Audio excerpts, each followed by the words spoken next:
Welcome to my home and welcome to my channel. This is me, Christoph Key, laughing through life, single, gay, and sober. What's up, guys?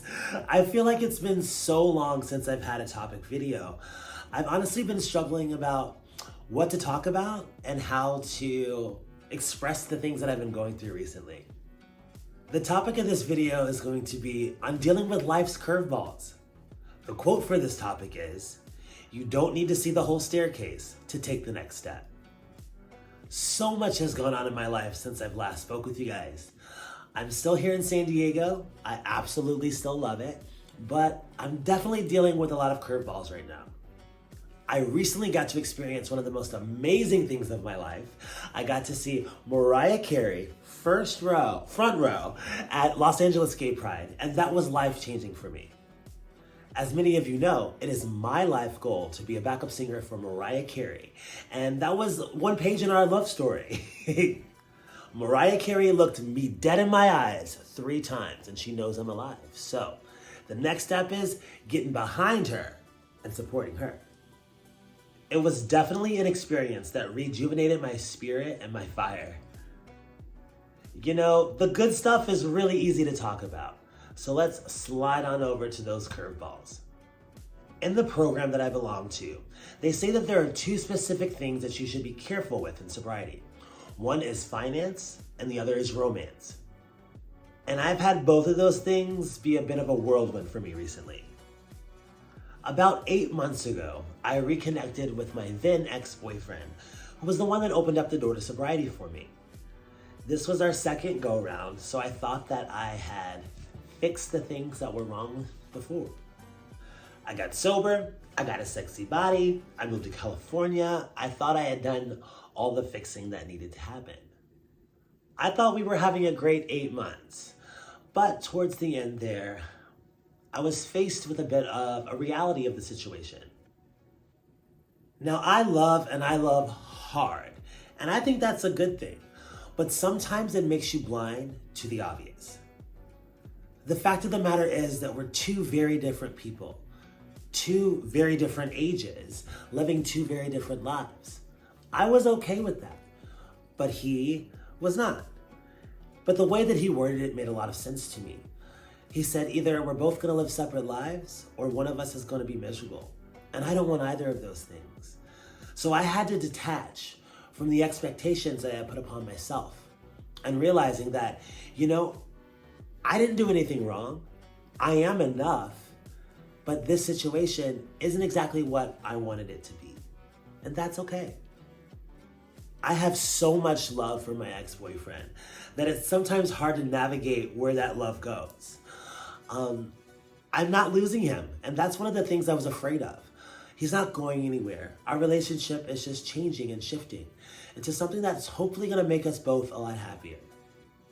I guess it's not a breakup, it's just a switch up. That experience, though, was really the first that I've ever gone through, where at the end of it, I realized that I wasn't at fault.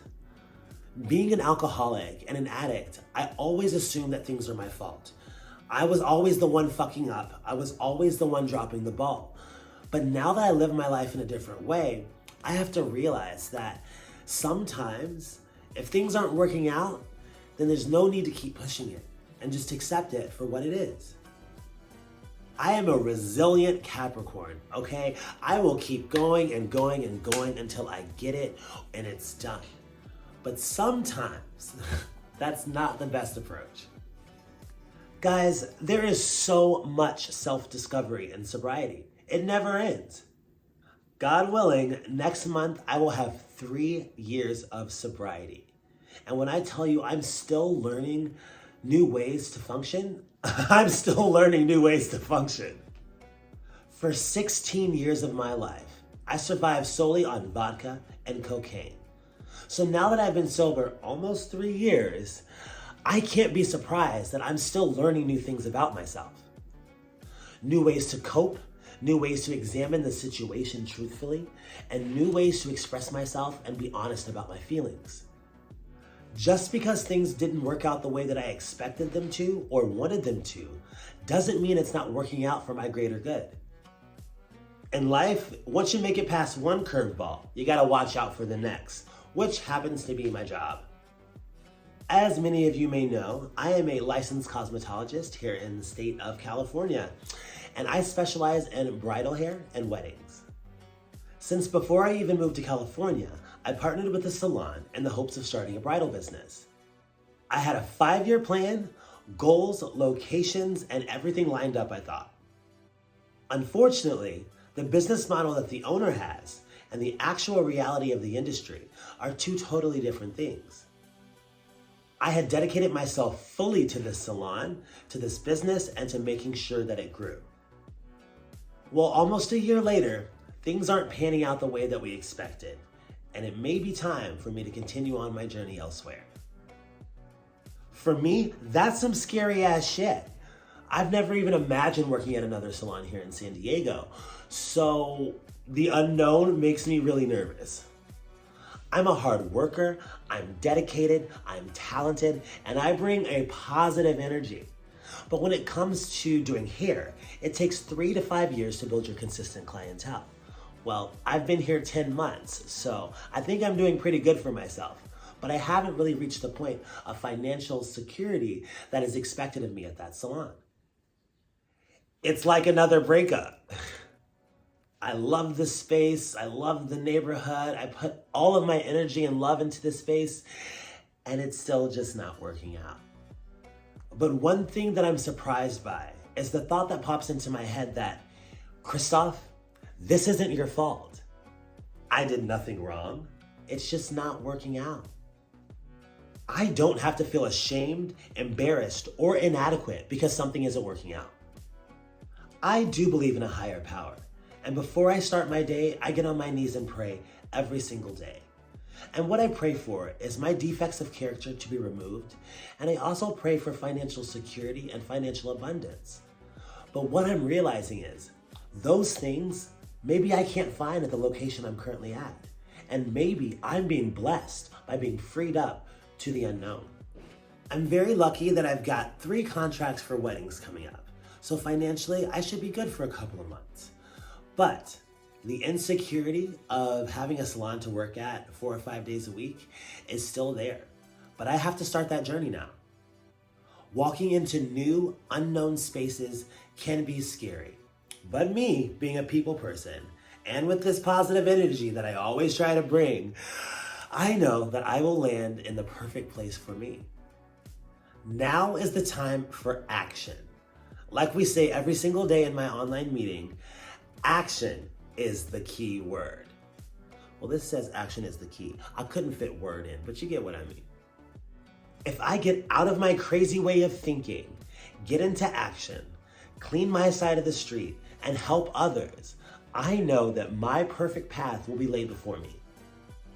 To be honest with you guys, I'm kind of surprised that I'm this positive right now. You know, in the past, I would drink myself silly over a breakup, and I would drink myself crazy over losing a job or a client. But the fact of the matter is, because I'm sober, I'm able to deal with life on life's terms. I have had a lot of curveballs since I've moved here, but I refuse to let a breakup, a job change, death, fear, anxiety destroy me and ruin my happiness and joy. What I hear a lot in my program is that fear is not facts. You guys know I love analogies, so I have one for you. I like to imagine that there's a crazy director sitting in a director's chair in my head. Now, his only job and purpose is to imagine the most chaotic, bizarre, ridiculous scenarios and to try to convince me that it's reality and could really happen. He's like a telenovela director on crystal meth. A rule that I have for myself that quiets that mind in my head is that once I acknowledge that that director is there, he's fired, he's gotta go. What I wanna share with you today is that I'm very proud of myself. I'm proud that I can look into the mirror and say that I'm not broken. I can look into the mirror and say that I love myself. I can look into the mirror and say that I'm worth it. And believe it. Sometimes in sobriety, I feel really alone. And if you feel that way, I just want you to know that it doesn't last forever.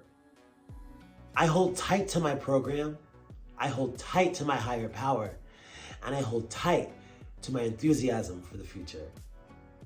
I will be loved. I will find a new job, and I will sing backup for Mariah Carey. I'm tearing up out of happiness because I can't believe that this is my life. Yeah, it might be a little rocky right now, but you know what? I got on hiking boots. So if you're experiencing a little bit of rockiness, a little bit of an uphill battle, lace up those boots and get to trudging. I know you can do it. Listen, thank you guys so much for watching. I really appreciate it.